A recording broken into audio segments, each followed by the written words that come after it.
It's 9 p.m. Do you know where your key fob is? Hey there, Nate Benson here. Tonight on the agenda, a Ponzi scheme, a secret swearing in, a common council and administration at odds, streetlights, and more. Was that a good enough tease for you? On the agenda starts right now.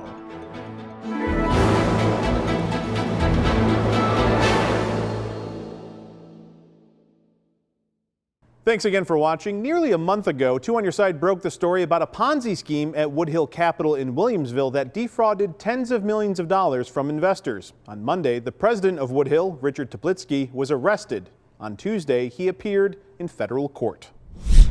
The stakes grow higher for the man accused of carrying out a massive Ponzi scheme, not at a New York City hedge fund, but at a small Western New York investment firm. The new details even surprising for UB law professor Christine Bartholomew. According to his own description, this had been going on for 30 years. 71-year-old Richard Teplitsky, the president of Williamsville-based Woodhill Capital, was arrested Monday, then arraigned in federal court on Tuesday on mail and wire fraud charges. The scheme was relatively simple. According to the complaint unsealed in court, Teplitsky would solicit to investors that their funds would be used to finance loans to businesses that were seeking to borrow money to acquire commercial equipment. But prosecutors claim virtually none of that was true. When Teplitsky met with FBI investigators, he said that only 5 to 10% of those loans were legitimate. The rest, according to Teplitsky's own interview, were fake. Usually we just have Ponzi schemes where money is being used to pay off another investor.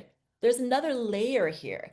The Ponzi scheme was performed here also by creating fake loan documents, recycling past loans and just updating the dates for those equipments. That's taking this to another level that goes just beyond this traditional paradigm of a Ponzi scheme to true fraud. It's certainly possible. I mean, not, wire and mail fraud right now. Could this escalate to additional charges as, discovery plays out, or what would you expect to happen here? Yes, it's possible there'll be additional charges. I'd be curious to see whether or not the Securities Exchange Commission has taken a look to see if there could be additional charges there. The falsification of loan documents opens up the potential here for further charges to be brought. Teplitsky also told the FBI that the scheme started back in the mid-1990s after Woodhill did not have enough money coming in from borrowers to make the payments that were due to Woodhill's investors. That's when the fictitious loans were created. When investor payments stopped suddenly in March, one of the investors got curious and did something that was, I think, somewhat extraordinary.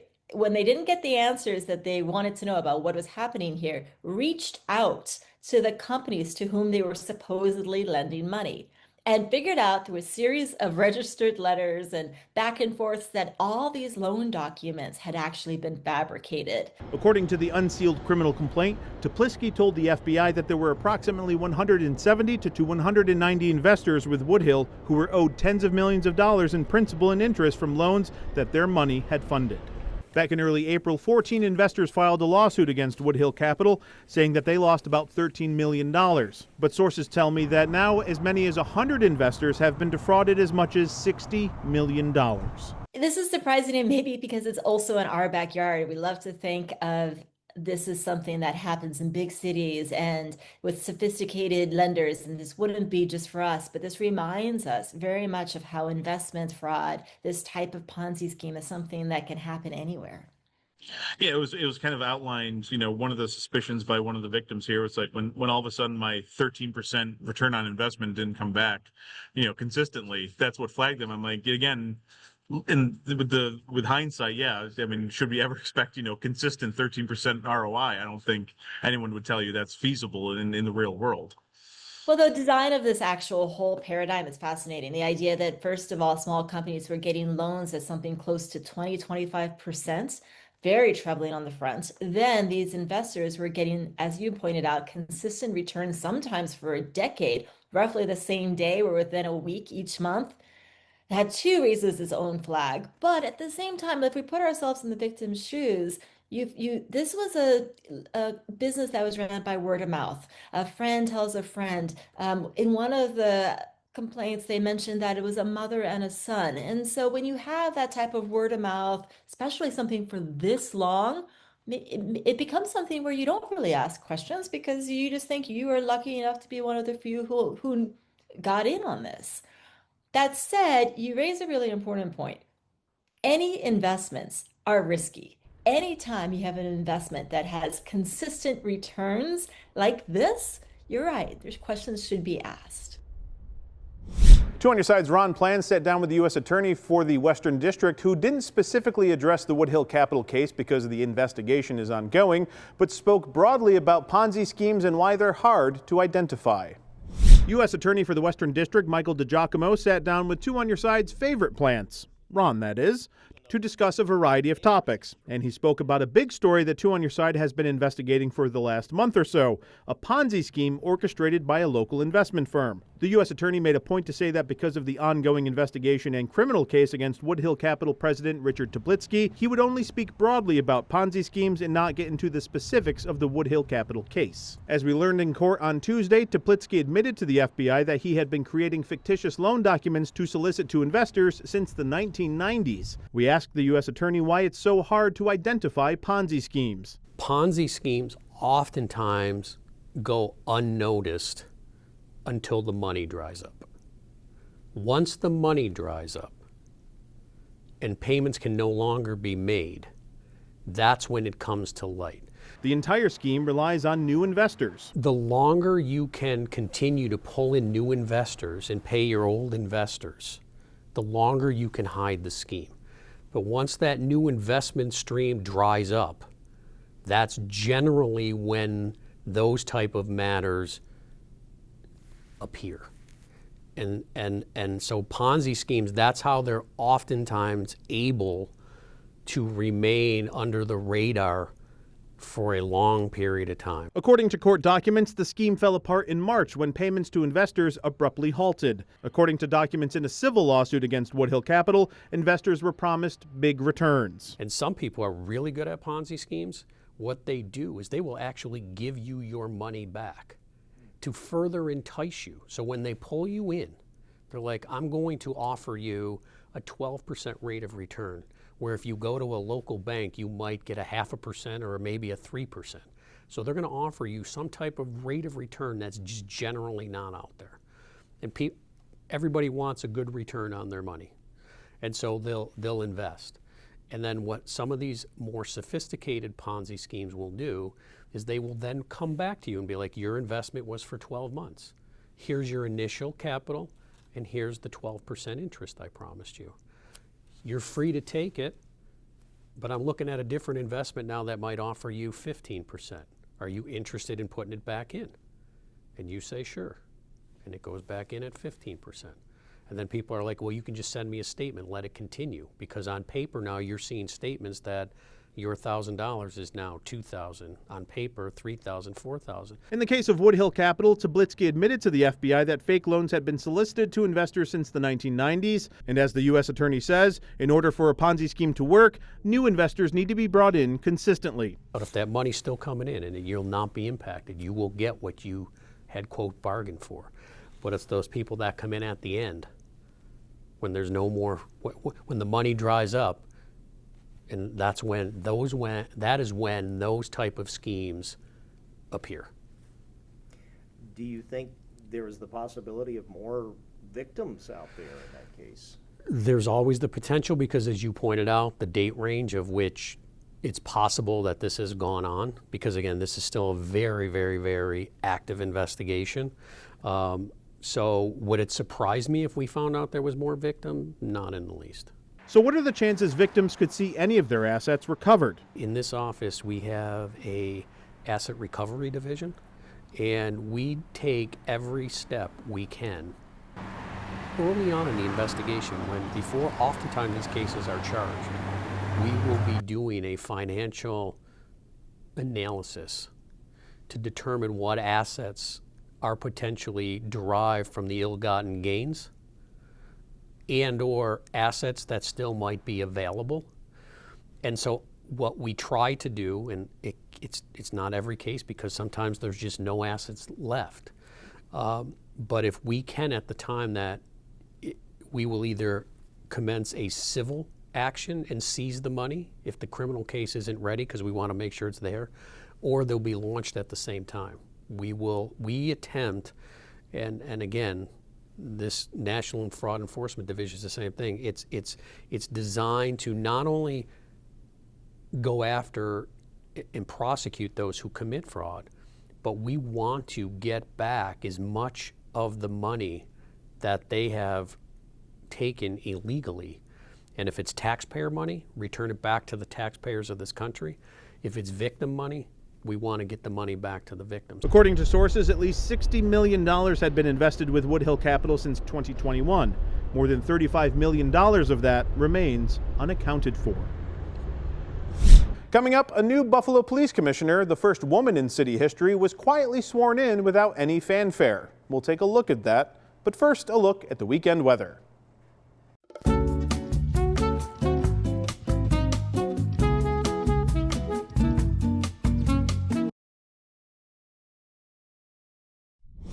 Welcome back. Earlier this week, the new Buffalo Police Chief was secretly sworn in. The Buffalo media was not present for the first woman commissioner's first day.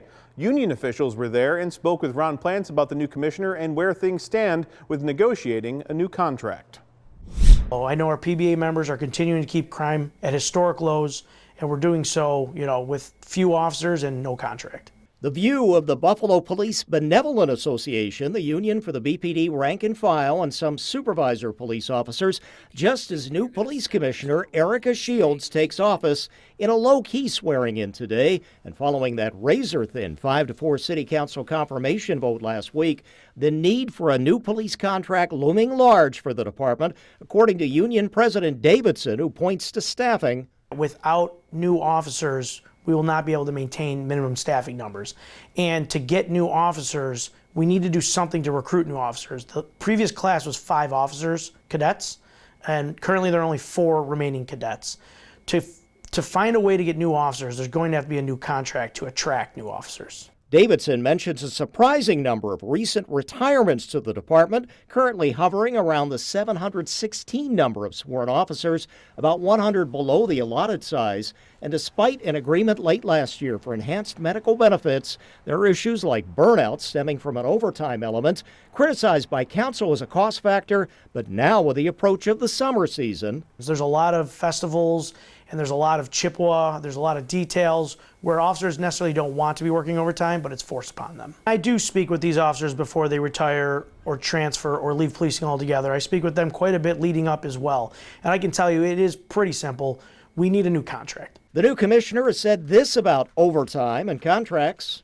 And through a Super Bowl year, I got overtime down so much that we passed the largest pay raise in the Atlanta Police Department's history. Interim Commissioner Macy will stay on for now as the Operations Deputy Commissioner. There's benefits and there's deterrence to hiring from within and from without. And hopefully they can blend their strengths and work together. The new Buffalo Police Commissioner finally did address the media in her official capacity as the city's top cop on Thursday. Here's some of that media gaggle. Good morning. First off, thank you, Mayor Ryan, for affording me this opportunity. It is, I can't say this enough, an honor to lead the Buffalo Police Department. It is, having led 2 other large agencies, I know the enormity of the responsibility, and it is not something that I take lightly. I am committed to this agency, to this city, and I believe as we move forward, you'll see that in my actions. Today is a fantastic day because when I came in here, I saw that there was an abundance of talent within the agency, and there are leaders in BPD, and it made my job much easier in compiling a leadership team. It was important to me to do it in a timely fashion because there needed to be a strong continuity of operations, and as long as there were vacancies, that made it was going to hamper our moving forward. I first off have to say that Interim Commissioner Craig Macy, I can't say this enough, did a phenomenal job. It is so often that when people have an interim title, they just are placeholders and they're just holding things down. He worked, and he stabilized this department and has us going full bore, and it's made my life so much easier. And it was really important to me that he stay on. And thankfully, he has agreed to serve as my first deputy commissioner, and I am personally very grateful for that. Thank you. One of the things that I saw right off, whether it was in the department, meeting with council people, or the short amount of times that I had in the community, meeting with some community members, was that Thelma Jones, when she would walk in a room, just commanded a level of respect that you just can't create, buy, or afford someone through a title. She clearly has done the work, and people recognize it, know that, and she is a strong leader. And that's what I'm looking for, people of character, integrity, and who know how to lead people. And I'm just so happy that she agreed to take the Deputy Commissioner position of administration. So thank you, Commissioner Jordan. Thank you. Unfortunately, when you promote someone who's uber talented, you're creating a vacancy. And I knew that if I didn't get this right, the C District was going to be all over me. And one of the names that kept coming up was Andre Lloyd. He's served in the military with honor. He serves in internal affairs, is steady. He knows policy. He knows leadership. And that's what I need. I need someone who is a commander, who understands the value of connecting and serving the community, connecting with and serving the community.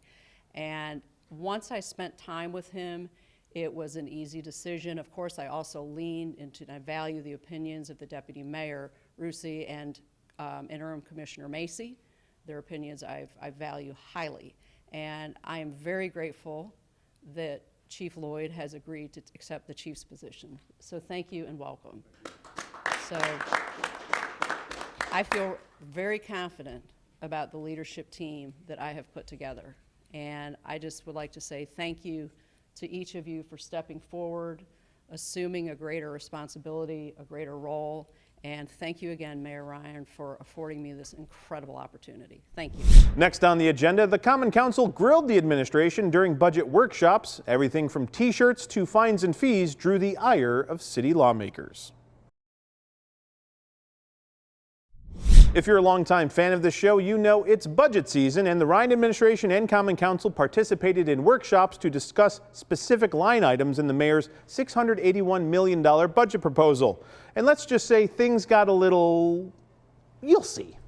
$15,000 for some T-shirts, $9,000 for some furniture, $102,000 for a graphic artist, 5 different types of directors that make over $109,000 per year. Also, special assistant to the mayor, 2 of those, 2 executive assistants to the mayor, 2 confidential aides who are full-time to the mayor, and 1 confidential aide that's part-time. These are some of the things included in the mayor and executive department budget for 2026-2027, and council members picked that budget apart during workshops earlier this week. How many people do you need? Mayor Ryan's budget proposal outlines 28 jobs for his office alone in the 2026-2027 fiscal year. By comparison, the current fiscal year adopted budget had 21 jobs for the mayor's office. You've increased government.